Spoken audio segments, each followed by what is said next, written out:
찬양은 하나님의 지음받은 모든 피조물들과 사람들이 마땅히 하나님께 드려야 할 제사입니다. 우리가 수도 없이 반복해서 또 강조해서 듣는 그런 말씀이죠. 이 백성은 내가 나를 위하여 지었나니 나의 찬송을 부르게 하려 함이라. 이사야 43장 21절 말씀입니다. 하나님께서 세상 만물, 특별히 그 가운데에서도 사람을 창조하신 목적이 하나님을 찬양하도록 하기 위해서라는 말씀입니다. 여러분, 우리는 하나님께서 목적하신 대로만 살면 문제가 없습니다. 하나님을 찬양하도록 창조된 인간이 세상을 찬양하고 만물을 찬양하고 사람을 찬양하고 우상을 찬양하며 사니까 문제가 생기는 것이죠. 하나님은 찬양하는 사람은 복 주십니다. 믿습니까? 하나님은 하나님을 높이고 모든 일과 사건 통해서 하나님께 영광 돌리는 인생을 책임져 주시는 것입니다. 그러면 우리가 어떻게 하나님을 찬양할까요? 1절 말씀 보시면 너희 만민들아 손바닥을 치고 즐거운 소리로 하나님께 외칠지어다. 손바닥을 치고 즐거운 소리로 찬양하라. 손바닥을 치라는 말은 손뼉 치면서 하나님을 찬양하라는 말씀이죠. 하나님께서 우리에게 두 손을 만들어 주시는 이유는 물론 우리가 먹고 마시고 일하는데 열심히 사용하라고 이렇게 만들어 주신 것이지요. 그러나 그 이전에 하나님을 찬양하는 일에 사용하도록 이렇게 만들어 주신 것이란 말씀이에요. 믿습니까? 예배 시간, 찬양 시간 이렇게 하나님을 찬양하고 찬송할 때 여러분 손뼉 치는 거 두려워하거나 부끄러워하지 말고 뜨겁게 손뼉 치며 찬양하십시오. 하나님은 그런 찬양을 기뻐 받으시는 것입니다. 또 즐거운 소리로 그랬잖아요. 그 기쁜 마음으로 소리내서 찬양하라는 말씀이죠. 세상에는 여러분 소리를 내고 싶어도 소리를 낼 수 없는 사람이 있고요, 손뼉을 치고 싶어도 손뼉 치지 못하는 사람이 있습니다. 일전에 제가 농아인 교회에 가서 농아인들이 찬양하던 모습에 감동받았던 그 경험을 말씀드린 적이 있습니다. 찬양 인도하는 전도사님 목소리 외에는 찬양하는데 사람들이 여럿 모여 있지만 마치 무언극하는 것처럼 손뼉 치는 소리만 나는 거예요. 가끔 가다가 들리는 소리는 마치 짐승처럼 꺽꺽하는 그런 소리뿐이에요. 마음껏 소리 내어서 찬양할 수 있다는 거는요, 여러분 그 자체로 이미 우리가 복받은 사람이라는 증거입니다. 믿습니까? 소록도가 나완저춘으로 참 유명하지 않습니까? 나병은 어떤 병이에요? 살점이 다 떨어져 나가고 뼈마디 관절이 제대로 붙어있지 않는 무서운 질병 아니겠습니까? 한 번은 소록도에서 부흥회를 인도하고 오신 어떤 목사님의 간증을 들을 기회가 있었는데 이분들이 손뼉 치면서 찬양하고 싶은데 손이 병으로 인해서 손가락 마디가 다 떨어져 나가고 없잖아요. 손까지도 다 이렇게 없는 그런 상황이니까 찬양하면서 손뼉을 치고 싶은데 칠 손이 없잖아요. 그러니까 어떻게 찬양하냐면 팔목을 갖다가 막 이렇게 부딪히면서 조금이라도 손뼉 치는 소리를 내서 하나님 앞에 찬양하고 싶은 그 마음에 크게 찬양하는, 그러니 소리가 나면 얼마나 크게 나겠어요. 그런데도 땀을 뻘뻘 흘려가면서 찬양 시간 내내 30분 1시간 막 그렇게 길게 찬양하는데 그 시간 내내 땀을 뻘뻘 흘리면서, 그리고 우리가 손뼉 치면 딱 이렇게 손뼉 치다 보면 이렇게 우리가 잘 알지만 손뼉 치는 거는 오히려 우리가 손뼉 치다 보면 시원함도 느끼고 그러지 않습니까? 그런데 팔목은요 몇 번 부딪히면 통증이 어마어마합니다. 여러분 한번 해보세요. 팔목으로 막 이렇게 서로 부딪혀 보세요. 몇 번 안 가서요 아파가지고 또 못 치거든요. 그런데 그 통증을 탁 감내가면서 하나님을 찬양하겠다. 그냥 그러고 그냥 30분 내내 찬양 시간 내내 출구장창 그러기 찬양하는 거예요.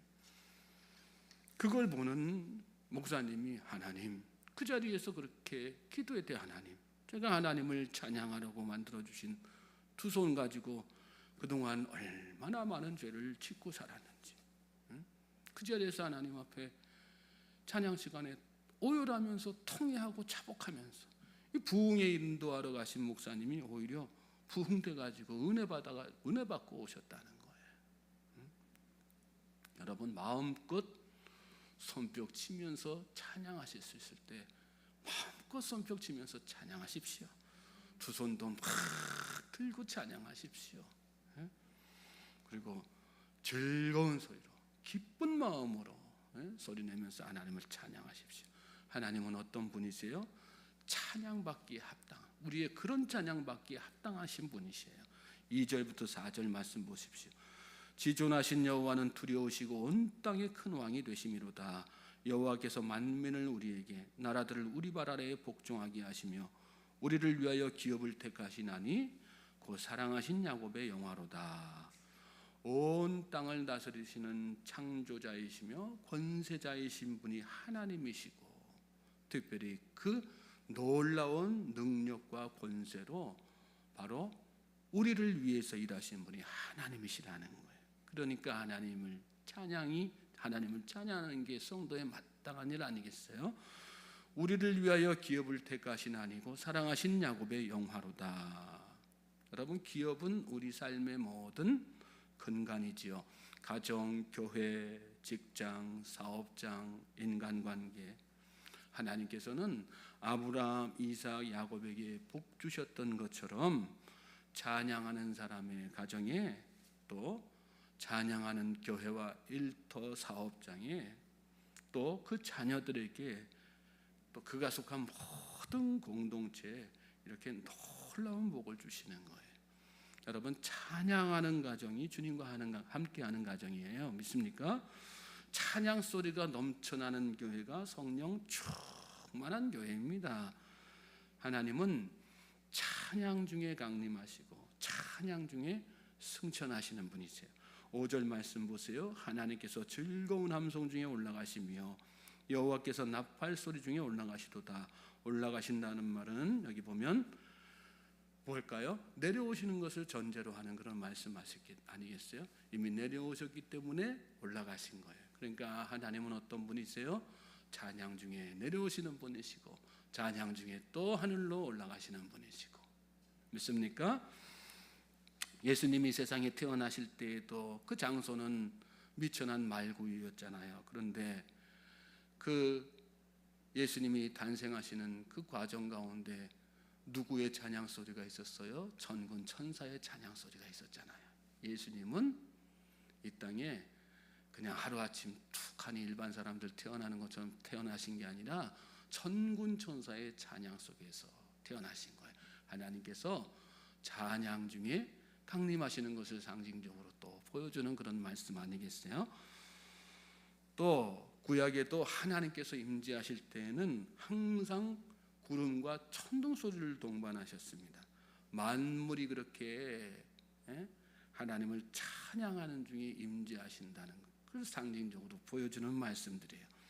계시록 19장에 보면 주님이 재림하시는 날의 모습을 기록하고 있는데, 거기 보면요, 하늘에 허다한 무리에 큰 음성 같은 것이 있어 이르되 할렐루야. 주님께서 재림하시는데 하늘에 허다한 무리들이 큰 소리로 할렐루야 하면서 하나님 찬양하고 찬송하고 영광 돌리는 모습을 표현해요.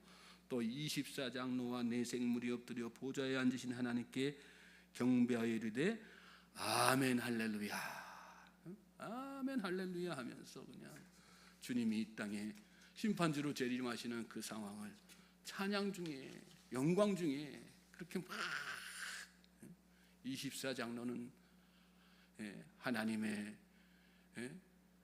보좌 옆에서 하나님을 받드는 사람들 아니겠어요? 그 사람들이 다 그렇게.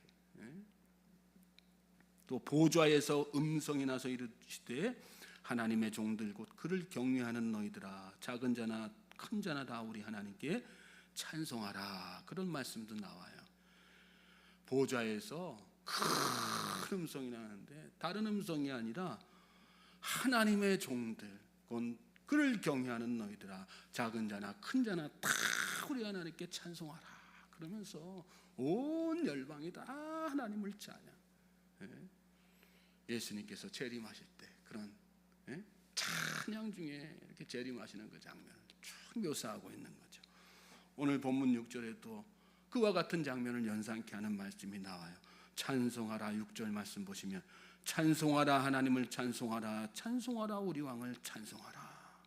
4번이나 반복해서 찬송하라, 찬송하라, 찬송하라, 우리 왕을 찬송하라.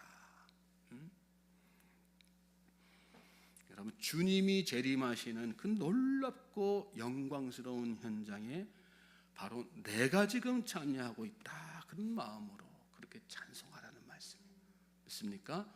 그렇게 찬양하면 그 마지막 때에 그 현장에 여러분이 있게 될 것을 여러분 믿으시기 바랍니다.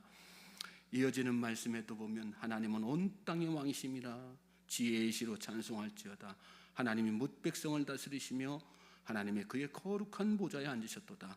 문나라의 고관들이 모이며 아브라함의 하나님의 백성이 되도다.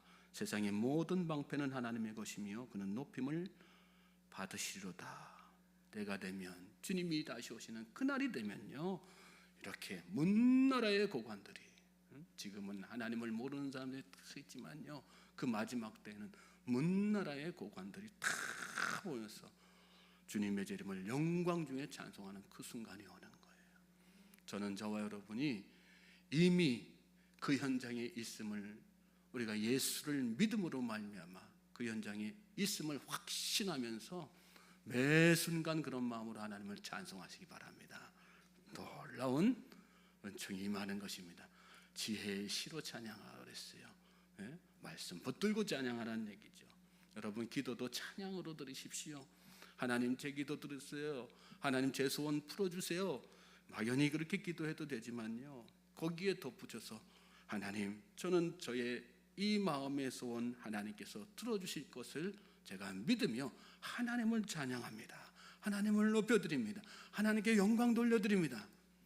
그렇게 기도하면 하나님께서 더 기뻐하시는 거예요. 믿습니까? 그리고 우리의 모든 기도에 하나님께서 반드시 응답하시는 것입니다.